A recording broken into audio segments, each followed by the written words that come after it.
second time in my lifetime I saw the beach get wiped out because I was 10 years old when Camille hit, and I saw the same thing happen with Katrina. So it's a lot of changes, but I'm just glad to be back in the house. When did you get back in the house? 2 months ago, June, I believe June. And how much damage did you sustain? 6.5 foot inside the house and 9 foot of water outside. We had to completely redo the inside of the house. I'd lost everything. My truck. So it's like we got to start all over again, but we'll do it. We'll do it. We love each other. We'll do it. The waters were blinding us as to geographic barriers, and I do appreciate your prudent judgment and your observations about scientific information and the logic of adopting advisory-based flood elevations maps when for major parts of my district it was levees that broke, and factoring in the science that the Corps will not even verify until 4 years from now.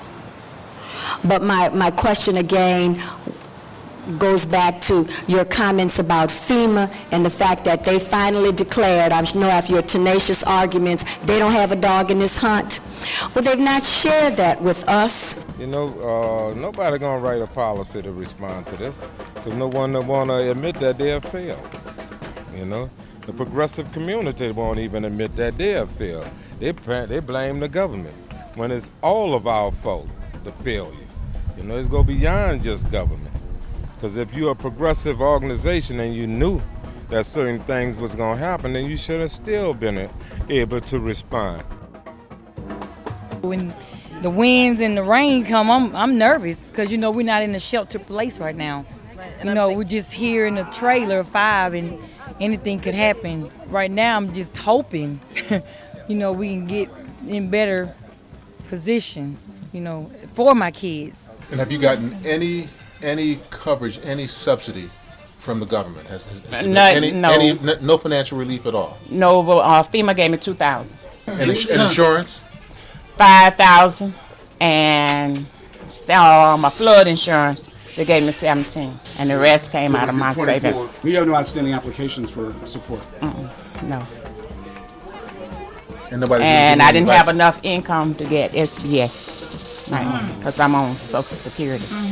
I luckily had flood insurance. Yeah, and it paid off my house, and what I had left over, I'm gonna take that and go into with that. Was flood insurance mandatory when you got your house? Now, my house, they said no, but my mama made me get it, and I thank the heavens for her every day. But she had it on a policy of 1969. Now you know what that's worth now. 2 nickels to rub against. And her agent never encouraged her, well, Minnie, you might need to up it a little bit. No, they just left it like it was. They actually didn't encourage you to get flood insurance, because I had to fight with mine to get insurance. What's the story with that Palace Casino thing? That big gold thing? Oh, they fixed that back. That's back. That was that hurt at all? Yeah, it was destroyed. They got that back. All these casinos up and running. Before they did incredible. Before they did anything else. And that Haley Barbour money, I hate to, that is for the people on the beach.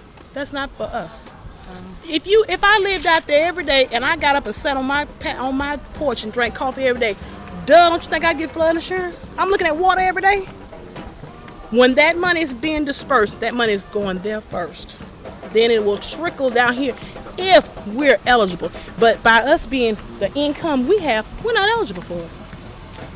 For barbers? Yes. Wait, yes. Is a minimum income you're going to have? Yes. What is that? And if you don't meet the minimum, I think it's one that says 37. Who around here make $37,000? Not too many I know.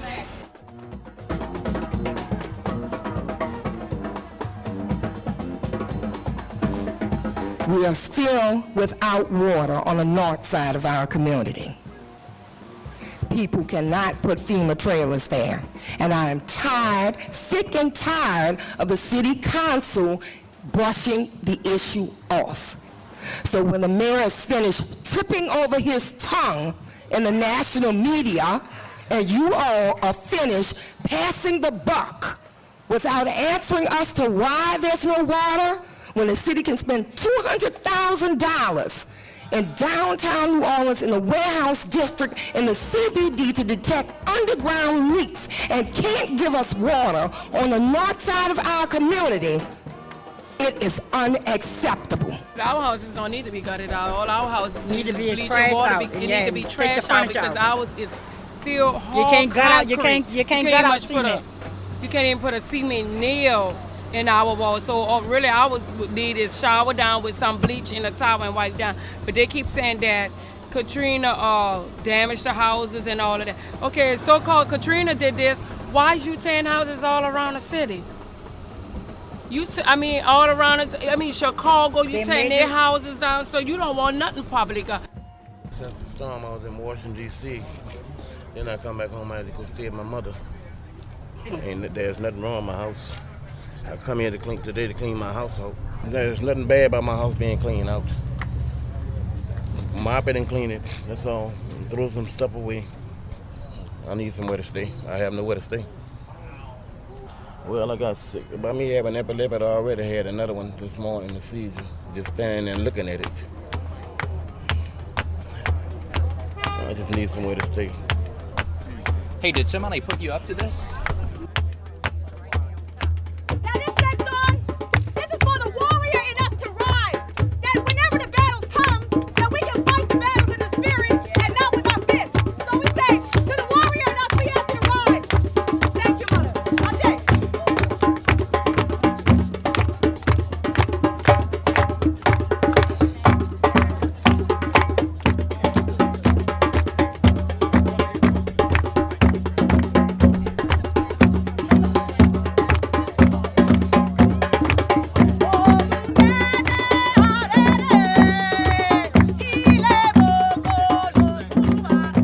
Talked to Alphonse Jackson last week, and he was trying to tell us that he's tired of us living in a little shoebox building. I said, our building is a castle. I said, it's a shoebox to you, but it's not a shoebox to us. I said, we was born and raised here. It become part of us, you know. I said, they got elderly people that lives here and, want to come back home. They got at least this thick. They got a sign. If you cough 2 times, you get put out. If you walk the wrong way, you get put out. You know what I mean? And they did everything right. They walked the right way. But now all of a sudden, a tragedy happened to a whole city, and you take it for a gain, and you take it for opportunity, and forget the people. We made the city. We might have a little small paying job, but without us, you couldn't even function. And you talking about we need a job. 90% of us had a job. Some of us had 2. And if you want to know the truth, people would be here right now if they wasn't on their job and scared they were going to lose their job. The fight for what's theirs. And this is theirs. They already said they promised us a mule and 40 acres of land. Just give us an apartment. What was your reaction when you came back? Tears. I cried because everything is happening outside of the black neighborhood, not in the black neighborhood, but they can't come home to nothing. Everybody that come home, they leave right back out because they don't have nowhere to go. The housing, a 1-bedroom house for me was costing me $1,400 a month. People don't have nowhere to go. They have people, I stay in Miami, I'm way in Miami. My mom has been way to California. They got people in Dallas, they have people in Alabama, North Carolina, from a housing project, but it's just like they off bases, and they have people almost ending their lives behind it. My mom has been in the hospital 3 times behind it, stressed, depressed. So y'all creating a problem. Y'all not solving no problem. Come home to Chocolate City. My thing is, what it is, white chocolate? That's what I'm asking you. What Chocolate City you talking about? One thing about Ray Nagin is he done been in the Ninth Ward, he done been in the Garden District, he done been in French Quarters, he done been in Marrero and everywhere. But he never showed his face up in a housing project. I ain't never seen his face in a housing project. If you had 2 questions to ask him, what would you ask him? My first question is, when is she gonna open the housing project? And my second question is, where the houses at that you're supposed to have been built? It's gonna cost you more to tear it down to have these people come home. Cause you have masonry, you have crane operators, you have painters, you have tile layers, you have all the trades coming out of the housing project. Marie Latino, Matilde Laudomi, John Lauer, Willie Lawrence, Wesley Lawrence, Gladys LeBlanc, Julia Le Bourgeois, Simon Lee, Carl Levasseur. It sort of makes me upset when I hear them talking about the first responders. The first responders talking about they having some kind of program for the first responders like the firemen and the policemen. There was not our first responders. Our first responders is was the so-called thugs, the drug dealers, and everybody else. That was my first responders. And if I ever get a chance to be heard, I will let them know. Y'all was not my first responders. Yeah, the army people may have came in at the ass end of the deal and got some of the people out, but the responders was these young black men that took people boats that they don't even know and was coming to rescue the families out of here and get them to the bridge. So that's my first responders. That's my first responders. And my plan, if we ever get back in this development, I'm gonna make sure we have a award ceremony that we can recognize our first responders. And guess what? And I want the media from everywhere to be here if it ever happens. I guarantee you, give me some cards and I'll get in touch with y'all, because it's going to happen. Because my first responders, they will be rewarded. They will be recognized, and that's a promise from me.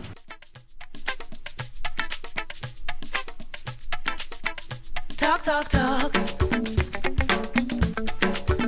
Yap, yap, yap. Talk, talk, talk. Talk is plentiful. Yap, yap, yap. Yap is plentiful. Oh, talk is plenty in the time of crisis. World leaders come together to find solutions. But wills keep dying in the midst of expensive meeting. Oh, 'cause talk is cheap and life is definitely cheaper. People are suffering from Katrina fatigue. Now we have to go out and hustle the funds, but we have persevered. The first clinic that opened up in this lower ninth ward is the one that we are open.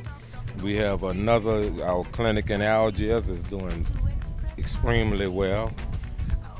We have a mobile clinic that is doing well, and then we have helped establish 3 other health clinics that's operating now in New Orleans. You're not getting the money from the federal government. Who are you getting the money from? Just from American people who stand for peace and justice. The small contributions that really make the day-to-day of our operation work. We have served 500,000 people, and we haven't raised $1 million yet. Now we have 350 units of housing development. That Common Ground is operating. Everywhere you go, we stop. No one's taking time to listen.